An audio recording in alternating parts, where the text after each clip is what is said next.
Salam əziz uşaqlar. Bu günlər mən sizin qarşınızda riyaziyyat 4-cü sinif 2-ci hissə pullar mövzusu ilə gəlmişəm. Deməli, pullar mövzusunu biz bundan əvvəlki siniflərimizdə keçmişik. Sadəcə olaraq burada fərqi odur ki, biz bu pulları kəsr formasında keçəcəyik. Həmin manatı və yaxud da qəpiyi kəsr formasında göstərəcəyik. Gəlin əvvəlcə buradakı suallara baxaq, sonra mövzu üzrə suallara baxaq. Lalə nə üçün xəttkeşin qiymətinin 1 manat 25 qəpik olduğunu düşündü. Baxaq xəttkeşə. Xəttkeşin üstə yazılıb ki, 1 tam %25 manat. Biz bu kəsirləri, yəni onluq kəsirləri oxumağı bilirik. Vergüldən sonra əgər 2 dənə ədəd gələr, rəqəm gələrsə, biz ona yüzdə formasında oxuyuruq. Yəni onun məxrəcini 100 kimi göstəririk. Ona görə də 1 tam, yəni 1 manat %25 də nədir? Yəni ki, 25 qəpik. Deməli, Lalə düz fikirləşir. Samir nə üçün 0,50 manatın 50 qəpik olduğunu düşündü. Hanı Samir? Samir göstərir ki, burada həmin o fırça 0,50 manat yazılıb. Deməli, 0 tam olduğuna görə bu nə deməkdir? Bunun manat hissəsi yoxdur. Sadəcə olaraq qəpik hissəsi var.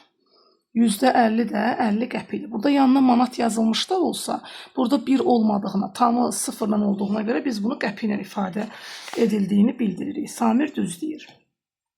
Yazılmış qiymətlərdə vergüldən sonraki ədədlər nəyi bildirir? Bayağı dediyim kimi, vergüldən sonraki ədədlər qəpikləri bildirir. Yəni, qəpiklərin sayını bildirir. Vergüldən sağda gələnlər. Bir pozanın qiymətini qəpik ilə necə ifadə etmək olar? Pozan haradadır? Pozan. Bir pozanın qiyməti. Pozanın qiyməti 73 qəpikdir. 0,73 manat. Baxın, mən burada yaza bilərəm. 0 tam, məsələn, %73'ü mən bunu kəsr formasına çevirsəm, tamı olmadığına görə qarşısında tamı olmayacaq. Olacaq neçə? %73. Yəni, 1 manatın içərisindən 100 dənə qəpik 1 manata bərabərdir. 1 manatın içərisindən 73 qəpiyə bərabərdir. Tamı olmadığına görə pozan deməli sadəcə olaraq 73 qəpiyə bərabərdir. Belə də göstərə bilərəm və yaxud da belə də göstərə bilərəm. Həm onluq kəsir, həm də adi kəsir formasında. Hansı çanta daha ucuzdur? Bu çantadan və xəttkeşdən bir ədəd almaq üçün nə qədər pul ödəmək lazımdır? Deməli, burada 3 dənə çanta var. 9 manat 50 qəpik, 8 manat 20 qəpik və 8 manat 80 qəpik. 3 dənə çantanın qiyməti içərisində biz bütün kəsirləri müqayisə edəndə onun tam hissəsinə baxırdıq. Tam hissəsi hansı böyük idisə, o kəsir böyük olurdu. Burada da gördüyünüz kimi tamı böyük olan 9'dur. Ən kiçik isə ikisi də 8 manatdır bunların. Amma bizi çünki ucuzunu istəyir. Burada 20 qəpik var, burada 80 qəpik. Deməli, ən ucuz çanta 8 manat 20 qəpik olan çantadır. Və bizə deyir ki, bu çanta ilə bir ədəd xəttkeşdən bir ədəd almaq üçün nə qədər pul ödəmək lazımdır? Deməli, mən bura misal yazacağım. 8 tam %20, yəni 8 manat 20 qəpik üstə gəl. Bir xəttkeşin qiyməti neçə idi? 1 manat %25 qəpik. 1 manat %25 qəpik. Bu formada yazacağım və bərabər qoyacağım. Siz bunu adi kəsir şəklində toplaya bilərsiniz. Mən onluq kəsir kimi göstərdim. Göstərilib deyə o cür toplayıram. Deməli, qayda necə idi? Əvvəlcə tamlar toplanır. 8 ilə 1, 9 tam. 20 ilə də 25 toplanır, olur neçə? 45. 9 tam %45 manat bərabərdir nəyə? 9 manat 45 qəpiyə. Gəlin keçək tapşırıqlarımıza. Deməli, səhifə 36-da burada pullar və onluq kəsirlər mövzusuna aid müzakirə hissəsi araşdırma. Hansı kitab bahadır? Gördüyünüz kimi bu 3 manat 25 qəpik, bu 5 manat 20 qəpik. Təbii ki, manatı çox olan kitab bahadır. 5 manat 20 qəpik şəkilli kitab daha bahadır. Deyir, hər kitabın qiymətini onluq kəsirlə ifadə edeyim. Mən 3 manat 25 qəpiyə göstərəcəm 3 tam %25 manat kimi. 5 manat 20 qəpik isə göstərəcəm 5 tam %20 manat kimi göstərəcəm.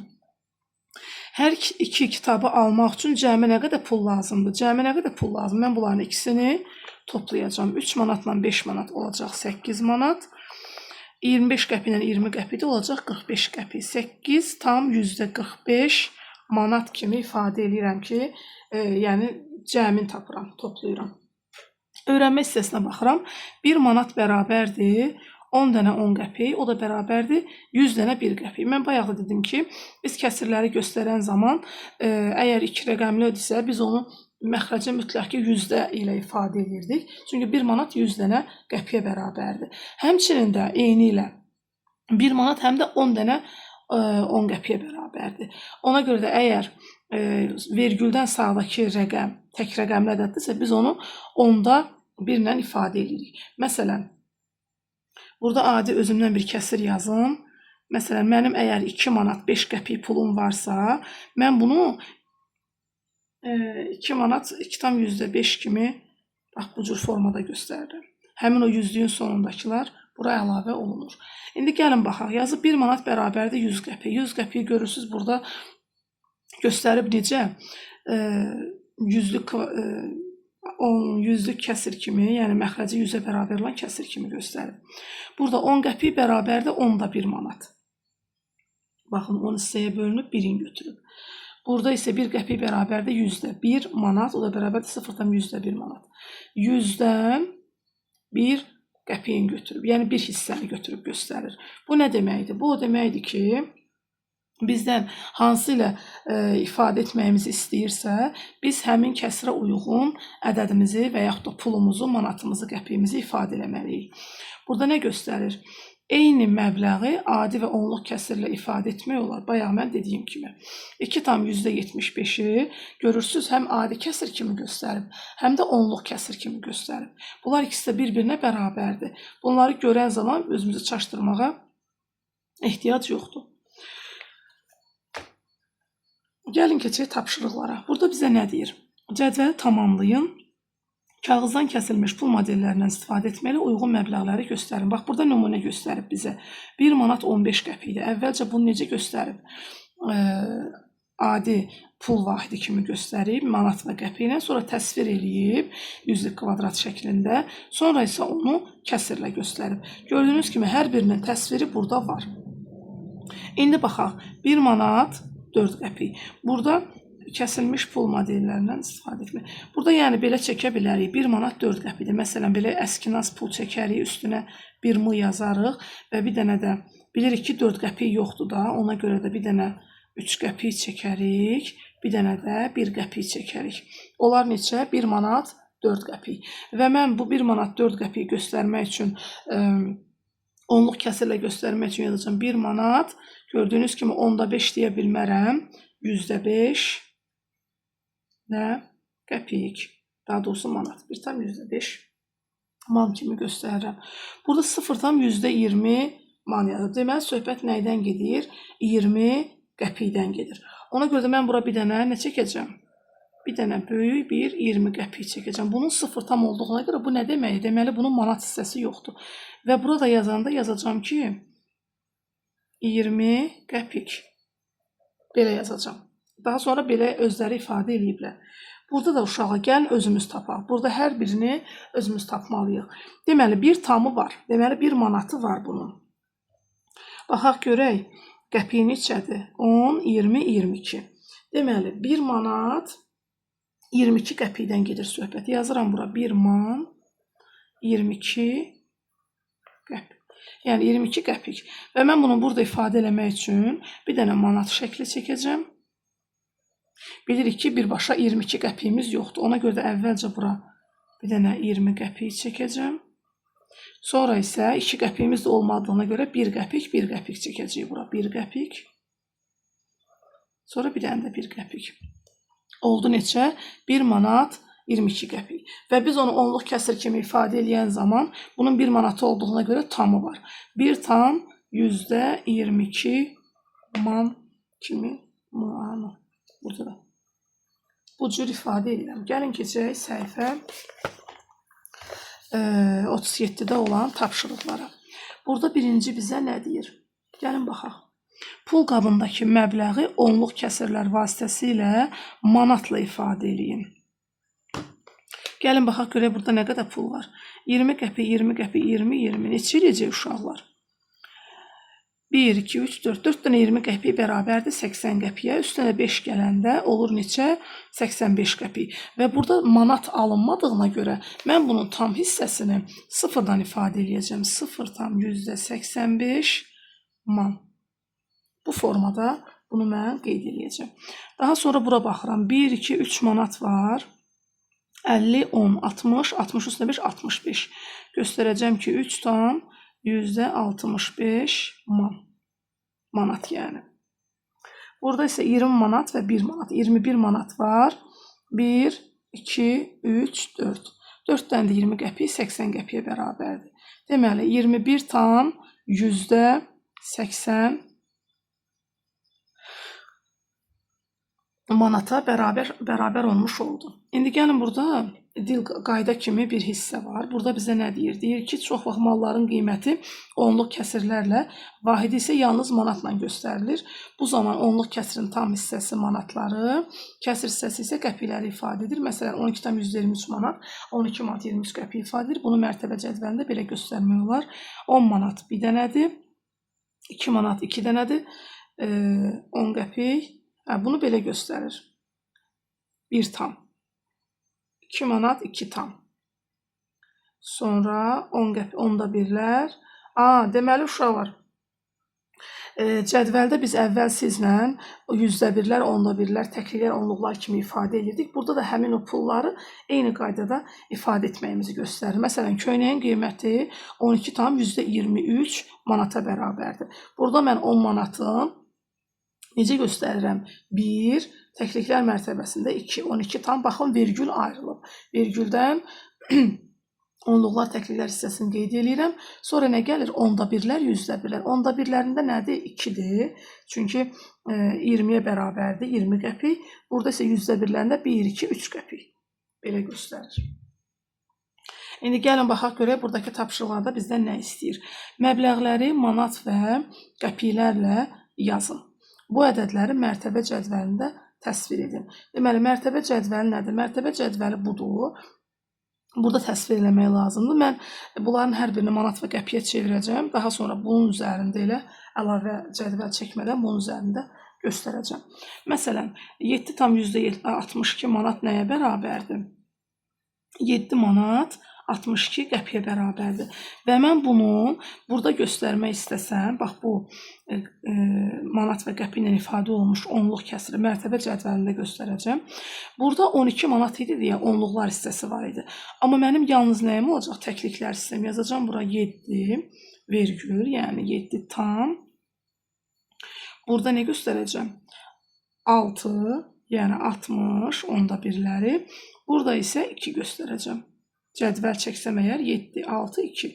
Onluqlarında isə heç nə yazmayacağım. 0,25 manat deyəndə mən burada təkliklər mərtəbəsində sadəcə olaraq 0 qeyd eləmiş olacağım. Niyə? Çünki mənim tam hissəm yoxdur. Vergüldən sonra isə bura 2 əlavə eləyəcəm. Bura isə neçə əlavə eləyəcəm? 5. Ayrı-ayrı sanki ədəd kimi təklik onluq yüzlük mərtəbəsinə ayırmış olacağım. Bütün bunlar hamısı bu cədvəl kimi, bunun davamı kimi işlənəcək. İndi gəlin üçüncü tapşırığa baxaq. Deyir ki, məbləğləri onluq kəsirlər vasitəsilə manatla ifadə edin. Deməli, mən necə ifadə edəcəm? 1 manat 62 qəpik olacaq nə? 1 tam %62 man. 75 qəpik olacaq nə? Qarşısında manatı yoxdur deyə 0 tam %75 manat. 280 qəpik. Uşaqlar, biz bayaq dedik ki, 1 manat 100 qəpiyə bərabərdir. Burada isə gördüyünüz kimi 200 dənə qəpik var bunun içində. Ona görə də mən bu 200 hissəni ayırıram. Oluram 2 tam %80 qəpik. Yəni 2 manat 80 qəpik. Burada 7 qəpikdir. Bunun manatı tamı olmadığına görə mən bunu 0 tam %7 kimi və yaxud da onda 7 kimi göstərirəm. Onda 7 ilə %7 elə ikisi də qəpiyi göstərir. 2 manat 8 qəpik. Burada da 2,8 manat kimi ifadə edirəm. 105 qəpik. Burada da gördüyünüz kimi 1 manatımız var. 100 qəpik 1 manata bərabərdir. 1,5. 8 qəpik deyəndə %8 eləmək lazımdır bunu ki, cavab düz olsun. Bu 70 qəpik olur, amma mən buna 0 artırmalıyam ki, %7 olsun ki, 7 qəpik olsun. 50 qəpik isə gördüyünüz kimi 0,50 manat kimi qeyd olunur. 4-cü tapşırığa baxırıq. Məbləğləri qəpiklərlə ifadə eləyin. Deməli, burada uşaqlar tamı olmayanların hamısı sadəcə qəpikdir. Tamı olanlar isə deməli manatı da var. Burada bizə deyir qəpi ilə ifadə eləyin. Yəni manat da olsa biz onu qəpi ilə ifadə eləməliyik. Gəlin baxaq. Deməli, bu olacaq nə? Elə 25 qəpik. %4 deyirsə bu olacaq 4 qəpik. Bu olacaq 60 qəpik. Bu olacaq 1 manatla 22 qəpik olacaq 122 qəpik. Bu olacaq sadəcə 90 qəpik. Buna 9 qəpik demək düzgün deyil. Niyə? Çünki bu 90'dır. Biz bilirik ki, arxasına 0 artırırıq. Olur nə? 90 qəpik. Bu nədir? 10 manatı var və əlavə də bir dənə 1 qəpik var. Biz bilirik ki, 1 manatımız 100 qəpiyə bərabərdir. 10 manatımız da 10.000 qəpiyə bərabər olacaq və 10.001 qəpik. Bax, bu cür ifadə edəcəm. 20 manat isə bunu da qəpiyə çevirəndə 1 manatımız 100 qəpikdir. 20'ni də 100'ə vuracam. Olacaq neçə? 20.000.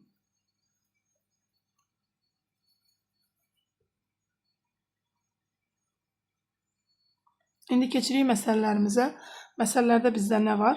Şəkildəki mallar ucuzdan bahaya sıralanarsa, 3-cü yerdə hansı geyim olar? Deməli, biz bu geyimləri sıralamaq üçün, müqayisə etmək üçün əvvəlcə bunları sıralamalıyıq. Ən kiçik manat olan 3 manat, 3 manat. Burada 15 qəpikdir, burada 90 qəpik. Deməli, birinci yerdə şərf durur. Təkcə yaşıl şərf. İkinci yerdə isə papaqla şərfdir. Bu ikinci yerdə dayanır.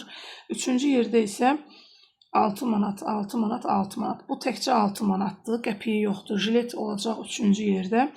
Bu 80 qəpikdir. Bu 8 qəpikdir. Bu 4-cü yerdə olacaq. Bu isə 5-ci yerdə isə 6 manat 80 qəpiklə şalvar olacaq. Burada bizdən nə deyir? 3-cü yerdə hansı geyim olar? 3-cü yerdə deməli jilet olarmış. Gəlin baxaq indi nəyə? 6-cı məsələmizə. Cədvəldə hər uşağın daxilindəki pulların sayı qeyd edilib. Məbləğləri onluq kəsrlər vasitəsilə manatla ifadə edin. Bu nə deməkdir? Yəni biz burada manat kimi göstərirdik ya. Bax bu formada deyir göstərin. Kimin pulu daha çoxdur? Deməli mən burada qıraqda bir-bir qeyd eləyəcəm. Siz özünüz üçün yazarsınız. Samirin pulları 5 manatdan bir dənə var. Bir dənə də 4 manatlığı var. 1 manatlıqdır bu. Deməli 5 manat, 4 manat. Deməli bu nə qədər var? 9 manat vergül qoyuram. 10 qəpiklikdən 5 dənə var. 5 dənə 10 qəpiklik neçə eləyir? 50 qəpik. 3 qəpiklikdən 2 dənə var. 56 qəpik. 1 qəpiklə 7 dənə var. 56'nın da üstünə 7 gələndə 63. 9 tam %63 manat pulu, yəni 9 manat 63 qəpik Samirin puludur. Deməli, Lalənin 5 manatı yoxdur. 1 manatı 8 dənədir. Yazıram bura 8, vergül qoyuram. 10 qəpiyi 4 dənədir. 40 qəpik. 3 qəpikliyi 5 dənədir. 5 dəfə 3'ün 15 oldu 55 qəpik. 55'in də üstünə 12 qəpik gələndə olacaq neçə? 67 qəpik. Mən buraya yazacağım 8 tam %67 manat. Elxanın isə 2 dənə 5 manatı var. Deməli 10 manat. Amma burada 1 manatı yoxdur. Sadəcə olaraq 10 manat vergül qoyuram. 10 qəpikliyi yoxdur. 3 qəpikliyi 2 dənə də 6 qəpik və üzərinə də 2 qəpik gəlirəm 8 qəpik.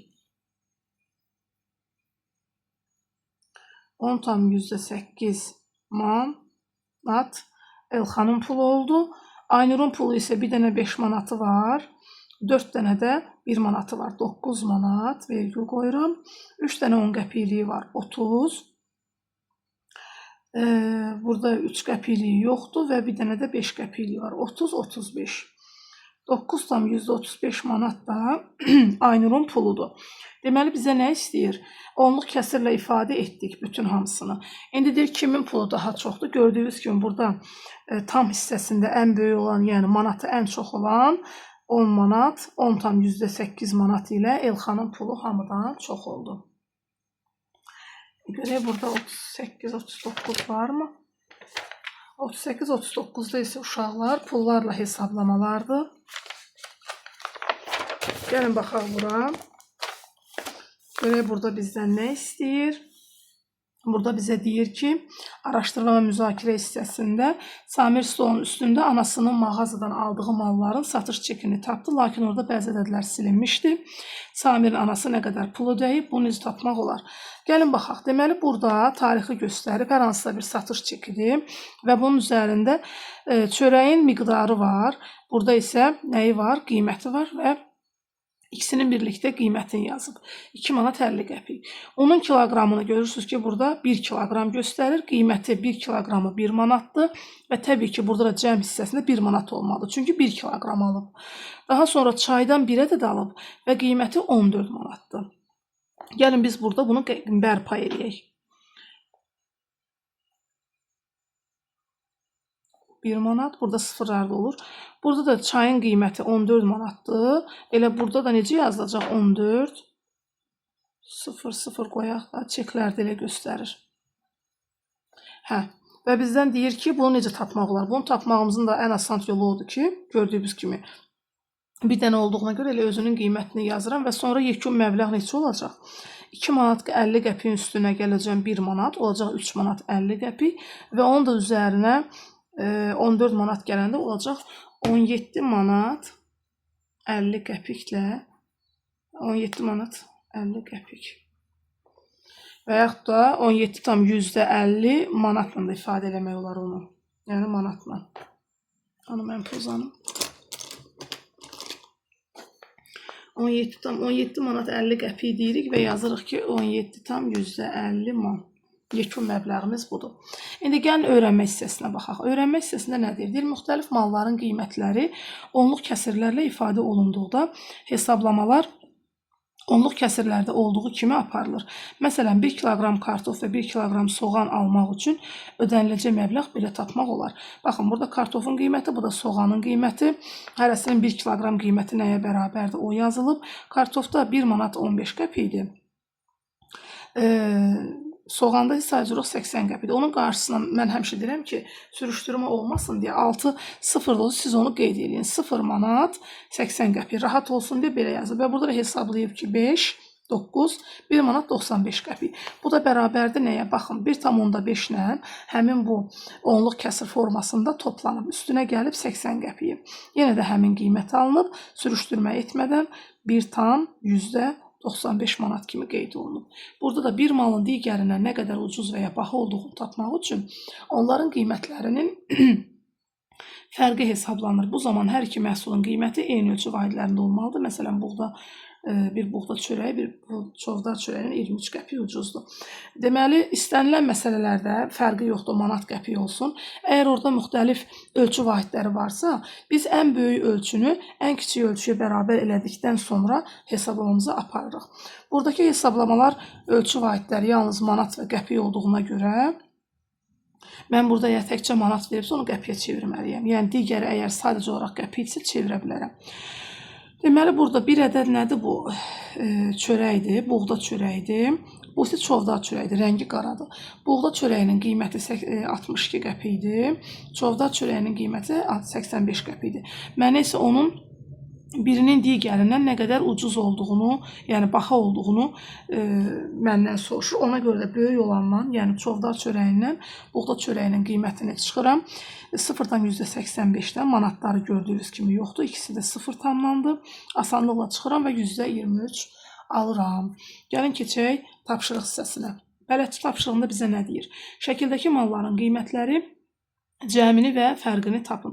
Deməli, nümunədə göstərə bilər ki, velosipeddir, tenis topuna, tenis əşyasıdır, topu vurmaq üçün qiymətlərini hesablayıb, gördüyünüz kimi sürüşdürmədən belə də hesablayıb, onluq kəsirdə, daha sonra isə çıxıb həm cəmi, həm fərqi. İndi gəlin biz bunu işləyək. Deməli, çantanın qiyməti 11,75 manatdır. Mən buraya yazacağım 11,75. Üstünə gələcəm 1,20-ni. Və toplayacağım. 5, 9, vergülümü ayırdım. 2, bu da 1. Burada yazıram manat. Deməli ki, onluq kəsir formasında 12,95-dir. Deməli, qiymət neçə oldu? 12 manat 95 qəpik. Çıxmasını dediyi zaman isə nə edəcəm? 11,75-dən çıxacam nəyi? 1,20-ni. Burada isə alacağım ki 5, 7-dən 2 çıxanda 5, 1-dən 1 çıxanda 0, bir də düşəcək aşağı. 10 manat 50 qəpik. 10,55 manat kimi ifadə olunacaq. Burada isə palto ilə koftadır. Bunları toplayan zaman 35,45-in üzərinə gələcəm nəyi? 14 Mən uşaqlara deyirəm ki, bura 0 artırın ki, çaşmayasınız. Bəziləri artırır, bəziləri artırmır və çaşır. Çalışın burada 6 boş qalanda altına 0 əlavə edin ki, çaşmayasınız. 5, 7, 9, 4. 49,75 manat, yəni 49 manat 75 qəpiyə bərabərdir. Daha sonra isə çıxmasını istəyir bizdən. 34,45-dən çıxacam nəyi? 14,3. Bura yenə 0 artıraq. 5-dən 0 çıxdığımız zaman 5, 4-dən 3 çıxanda 1, 4-dən 4 çıxanda 0, 3-dən 1 çıxanda 2. 20 manat 15 qəpik. Yəni 20,15 manat. İndi gəlin baxaq, səhifə 38-də burada onluq kəsirlə yazmaqla cavabı tapın. Kitabın üzərində qarışıq olur. Gəlin uşaqlar, mən burada öz dəftərimdə göstərim ki, sizin üçün də rahat olsun. Deməli, pullar mövzusudur. Yazmışam, bura qeyd eləmişəm. Müstəqil işdir. Gəlin bir qoyaq, biz də başlayaq. 8 man 47 qəpik cəmini istəyir və onluq kəsirlə istəyir. Ona görə də mən buraya yazacağım 8,47 və onun üzərinə gələcəm 1,20-ni toplayacağım. 7, 6, 9. 9,67 man. Sonra o birisinə keçəcəm. Bu A variantı. İndi B variantı. 7 manat 77 qəpik. Yəni 7,77-nin üzərinə gələcəm. 2,2-ni. 2 qəpik deyirsə, üzr istəyirəm, %2 yazmalıyam bura. 20 qəpik desəydi 20 yazarım. 2 qəpikdir, %2. Deməli, toplayırıq. 7-nin üstünə 2, 9. Bura 7 manat. Bura isə 9. 9,79 manat kimi qeyd edirəm. C variantı. 50 qəpiyin üzərinə nə gəlir? Əvvəlcə biz manatı yazaq ki, rahat olsun. Düşür, düşür. 1,23 üstünə gəlir 2,5. Daha sonra isə əvvəldə burada bir dənə 50 qəpiyimiz də var. Onun da üzərinə gəlirik və toplayırıq. 8 qəpik, 7 qəpik və 3 manat. 3,78 manat kimi qeyd edirəm. Daha sonra keçirəm. Bunu bitirdik. İndi burada onluq kəsirlərlə yazmaqla fərqi tapmağımızı istəyir. Burada isə artıq nə edəcəyik? Biz bunları çıxacaq. Gəlin çıxaq. A bəndi yazaq. 30 manat, yəni 30,82-dən çıxacam nəyi? 20,10-u. Mən birbaşa onluq kəsirlə yazıram və çıxıram. 2-dən 0 çıxıram 2, 8-dən 1 çıxıram 7, bura 0, 10. 10,72 manat kimi yazıram. Sonra B variantına keçirəm. Deməli, 15 manat 44 qəpik, yəni 15,44. Çıxma deyirdi, çıxırıq. 15 manatı sayıcı olaraq manatı çıxır. Qəpik hissələrə 0,0 əlavə edirəm. 44 qəpik olduğu kimi düşür aşağı. 15 manatdan 15 manat çıxanda yerdə 0 qalır. 0,44 manat kimi qeyd edirəm. C variantına baxıram. 26 manat 87 qəpik, 26,87. Onundan da çıxıram nəyi? 6 manat 26 qəpiyi. Deməli 1, 6, 0, 20. 20 manat 61 qəpik. 20,61 manat kimi qeyd edirəm. Gəlin keçək növbəti tapşırıqlara. Görək bizdə buradan nə istəyir? Satılan hər malın qiyməti onun ölçü vahidi ilə müəyyən olunur. Məsələn, marketlərdə çörəyin qiyməti 1 ədəd üçün, kartofun qiyməti 1 kiloqram üçün, südün qiyməti düzdür. Biz dükana girən zaman uşaqlar heç bir əşyanın, heç bir ərzağın, heç bir məhsulun qiyməti 2 kiloqramı və yaxud da 2 ədədinin qiyməti göstərmir. İstənilən bir şirniyyat alanda və yaxud da hər hansısa bir ərzaq alan zaman orada 1 ədədinin və yaxud da 1 kiloqramının qiyməti göstərilir. Yəni, yarım kiloqram və yaxud da 2 kiloqram kimi göstərilir. Və yaxud da biz oradan əgər sok alırıqsa, süd alırıqsa, onun 1 litrinin qiyməti göstərilir. Yəni 2 litr bir yerdə göstərilmir. Bilirik ki, mayələr litrlə ifadə olunur. Ərzaqları isə biz kiloqramla ölçürük. Burada da göstərir ki, miqdar vur qiymət bərabərdir məbləğ. 1 kiloqram 1 manat 50 qəpik, deməli 1 kiloqram xiyar 1 manat 50 qəpikdir. 1 litr süd 1 manat 50 qəpiyə bərabərdir. 1 ədəd çörək 65 qəpikdir. 1 kiloqram kartof 1 manat 15 qəpikdir. Soğan 1 kiloqramı 80 qəpikdir. Pomidor isə 2 manat 15 qəpikdir. Bax, bu formada göstərilir. Burada uşaqlar bizə bir qayda verib.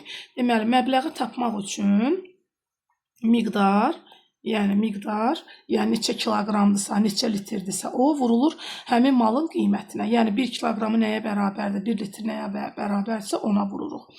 Amma qiyməti tapmaq üçün isə nə etməliyik? Məbləği, yəni sondakı məbləği onun qədərinə, miqdarına bölməliyik. Miqdarı tapmaq üçün də məbləği qiymətə bölməliyik. Məbləğ sözü uşaqlar, biz məbləğ deyirik, amma axırda biz dükanda nəyisə marketdə alanda biz deyirik ki, ödəniləcək pul. Yəni sonda veriləcək pul, sonda ödənəcək o pul, o manat, o məbləğ sayılır. Gəlin baxaq indi cədvəli özümüz tamamlayaq. Qələmdir, malın adı.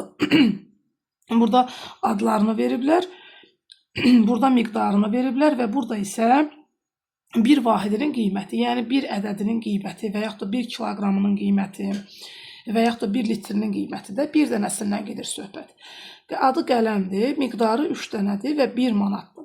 Deməli, bir vahidinin, əgər bir qələmin qiyməti 1 manatdırsa, 3 dənəsinin qiymətini tapmaq üçün bayaqki qayda ilə miqdar qiymətə vurulacaq. Olacaq neçə? 3 manat.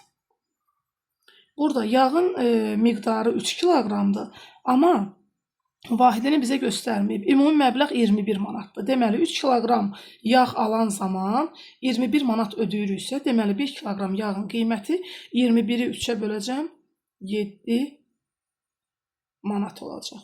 Yəni 1 kiloqram yağın qiyməti 1 manat imiş. Burada uşaqlar nə göstərib? Bizə nümunə də göstərib. Pomidorun 2 kiloqramını göstərib və 1 kiloqramının qiyməti 4 manat 10 qəpikdir.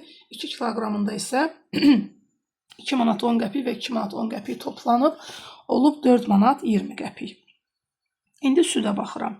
Südün miqdarını burada yazmayıb ki, nə qədər alınır, amma 1 litr südün qiyməti 2 manatdır. Burada isə məbləğdə sonda 6 manat ödəyib. Deməli, əgər 6 manat ödəyibsə və südün də bir dənəsinin 1 litrinin qiyməti 2 manatdırsa, mən burada 6-nı 2-yə bölüb 3 alıram. Deməli, sən demə 3 litr süd alıbmış. Naqil. Naqil nədir? Yəni, tok deyirik də biz ona. Miqdarı 2 metrdir naqilin. 2 metr alıb və 1 metr naqilin uzunluğu 1 manat 4 qəpikdir. Və mən bunu hesablamaq üçün nə etməliyəm? Əgər 2 metr alıbsa, 1 manatının qiymətini toplayacağam. 1,4-ün üzərinə gələcəm 1,4. Olacaq neçə? 2,8 manatla qeyd edəcəm. 2,8 manat. Çünki burada 1 metrin qiymətidir. Bizə də 2 metr aldığına görə topladıq. İndi burada unun miqdarını 50 kiloqram alıb, 50 kiloqram un alıb və 50 kiloqram un üçün nə qədər ödəyib? 100 manat ödəyib. İndi mən tapmalıyam ki, 1 kiloqram unun qiyməti nə qədərdir? Bayaqda dediyimiz kimi, əgər məbləğ verilibsə, miqdar verilibsə, qiyməti tapmaq üçün məbləği miqdara bölməliyik. Yəni 100-ü 50-yə bölməliyik. 100-ü 50-yə böləndə düşəcək neçə? 2. Deməli, unun qiyməti neçə imiş? 1 kiloqramının qiyməti 2 manat imiş. İndi gəldik dəftərə. Dəftərdən 3 ədəd alınıb və 90 qəpik ödənib. Deməli, bir dəftərin qiymətini tapmaq üçün 90-ı 3-ə böləcəm. Olacaq neçə? 30 qəpik. Deməli, bir dəftərin qiyməti 30 qəpik imiş ki, 3 dənəsini alanda 90 qəpik ödəyib. İndi suallara cavab verin deyir. Gəlin baxaq. 1 metr parçanın qiyməti 9 manatdır. 3 metr parça almaq üçün nə qədər ödəmək lazımdır? Təbii ki, 1 metrin qiyməti 9 manatsa 9-u 3-ə vuracam. 9 vur 3 bərabərdir 27. Bir ədəd çörək 40 qəpikdir. 80 qəpiyə neçə çörək almaq olar? 80-i böləcəm 40-a. Burada mənim miqdarım bilinmir və 2 ədəd çörək ala bilərəm. Alıcı 4 litr südə 8 manat ödədi. 1 litr südün qiyməti neçədir? Burada da gördüyünüz kimi qiymət istəyir. Məbləğ də verib, qədərini də, miqdarını da verib. Ona görə də 8-i 4-ə bölürəm, alıram 2 manat. Deməli, 1 litrin südün qiyməti 2 manat imiş. 3 kiloqram bal üçün 72 manat ödədilər. 5 kiloqram bal üçün nə qədər ödəmək lazımdır? Deməli, burada biz nə etməliyik? Əvvəlcə 1 kiloqram balın qiymətini tapmalıyıq ki, daha sonra 5 kiloqram balı hesablaya bilək. Deməli, mən əvvəlcə 72-ni nə etməliyəm? 3-ə bölməliyəm ki, 1 kiloqramının qiymətini tapa bilim. 72-ni də 3-ə bölündə 7-nin içində 3, 2 dəfə 6, 12-nin içində 3, 4 dəfə düşəcək. 24 manat. Deməli, 1 kiloqram balın qiyməti 24 manatdır. 5 kiloqramı tapmaq üçün 24-ü vuracam 5-ə. 5 dəfə 4-ün 20, 0 yazıram 2 yadda. 5 dəfə 2-nin 10, 2 də yadda 12. Deməli, 5 kiloqram bal üçün 120 manat ödəmək lazım imiş. İndi sonuncu məsələmiz var, gəlin ona baxaq. Burada bizə nə deyir? Samir 2 südlü və 1 tünd şokolad üçün 3 manat 95 qəpik ödədi. Yəni 3,95-dir, biz buna 3 manat 95 qəpik deyirik. Hansı şokolad bahadır, nə qədər? Burada hər birində qiymətini verib onsuz da. Samir satıcıya 4 manat verərsə, satıcı ona nə qədər pul qaytarmalıdır? Deməli, bu südlü şokoladdır, 1 manat 20 qəpik. Tünd şokolad isə 3 manat 95 qəpikdir. Burada bizə deyir ki, 2 dənə südlü şokolad götürüb. Ona görə də 1 manat 20 qəpiyin üstünə bir dənə də 1 manat 20 qəpik gələcəm. Olacaq neçə? 2 manat 40 qəpik, düzdürmü? Və onun üzərinə gələcəm nəyi? 3 manat 95 qəpik. Tünd şokoladın qiyməti yoxdur. Tünd şokoladın qiyməti yoxdur və biz onu özümüz tapmalıyıq. Deməli, bu ikisini alandan sonra 3 manat 95 qəpik ödəyib. Ona görə də mən burada nə edəcəm? 3 manat 95 qəpikdən çıxacam bu südlü şokoladların cəmini ki, tünd şokoladın qiymətini tapım. O zaman mən nə edəcəm? 5-dən 0 çıxanda 5, 9-dan 4 çıxanda 5, 3-dən 2 çıxanda 1. 1,55, yəni 1 manat 55 qəpik. Deməli, tünd şokoladın qiyməti 1 manat 55 qəpik imiş. İndi bizə deyir ki, Samir satı hansı bahadır? Təbii ki, tünd şokolad bahadır. Çünki bunun bir dənəsi 1,20-dir. Burada isə tünd şokolad isə 1 manat 55 qəpikdir. Sonra deyir ki, Samir satıcıya 4 manat verərsə, satıcı ona nə qədər qaytarmalıdır? 4 manatdan, yəni 400 qəpikdən, belə rahatlıqla çıxa bilərsiniz. 395 qəpik. Belə də ola bilər. Bəzi uşaqlar artıq baxan kimi rahatlıqla tapa da bilirlər. Cavab olacaq neçə? 5 qəpik. Deməli, satıcı Samirə 5 qəpik qaytarmalıdır. Sonuncu məsələmizi işləyirik səhifəmizdə. Birinci alıcı 1 kiloqram yağ, 2 ədəd xama və 2 ədəd 1 litrlik süd üçün 18 manat 20 qəpik ödədi. Digər alıcı 2 kiloqram yağ, 3 ədəd 1 litrlik süd aldı. O nə qədər pul ödəməlidir? Deməli, burada xamanın qiymətini verib ki, 1 ədədi 2 manatdır, düzdürmü? Amma yağın qiymətini verməyib və biz nə etməliyik? Birinci alıcının ödədiyi pula nəzərən həmin bu südün də qiyməti var. Yağın qiymətini tapmalıyıq. Ondan sonra digər alıcının da yağının südünü hesablayacağıq. Deməli, birinci alıcı 18 manat 20 qəpik ödəyib. Burada 2 dənə xama alıb. Bir xamanın qiyməti 2 manatdırsa, bura yazıram 4 manat. Çünki 2 dənə alıb. Bu 4 manat. Yəni burada biraz anlaşılmaz oldu. Burada qeyd edirəm ki, 4 manat. Sonra isə süd nə qədər alıb? 2 ədəd 1 litrlik süd alıb. Deməli, 1 litr süd 1 manatdır. Bu da 2 manat ödəyib. 2 manat. 4 manat üstünə gələndə 2 manat. Neçə eləyəcək? 2 ədəd xama alıb, 2 ədəd də süt alıb, 6 manat və 18 manat 20 qəpik ödəyib. Deməli, mən 18-20-dən çıxacam nəyi? 6 manatı. Yerdə qalacaq neçə? 12 manat 20 qəpik. Deməli, sən demə, yağın qiyməti 12 manat 20 qəpik imiş. Bunu tapırıq. Bu birinci alıcının yağının qiyməti idi. Yəni, dükandakı yağın qiyməti birinci alıcının aldıqları idi. Və mən ikinci alıcını tapmaq üçün nə edəcəm? Nə alıb ikinci alıcı? 2 kiloqram yağ. 1 kiloqram yağ 12 manat 20 qəpikdirsə, 2 kiloqram yağ nə qədər olacaq? 24 manat 40 qəpik. Sonra nə alıb? 3 ədəd 1 litrlik süd. Biri 1 litri 1 manatdırsa, 3 litr olacaq 3 manat. Sonra nə alıb? Bu xama almayıb. Bura sıfırlara əlavə edirəm və toplayıram. Burada 40 qəpik bura yazıram. 40 qəpik olduğu kimi qalır. 24 üstünə 3, 27. 27 manat 40 qəpik, yəni 27 tam %40 manat belə oxuyuruq. İkinci alıcı aldıqlarına ödəyib. Hələlik uşaqlar, iş dəftəri videolarımızda görüşənədək.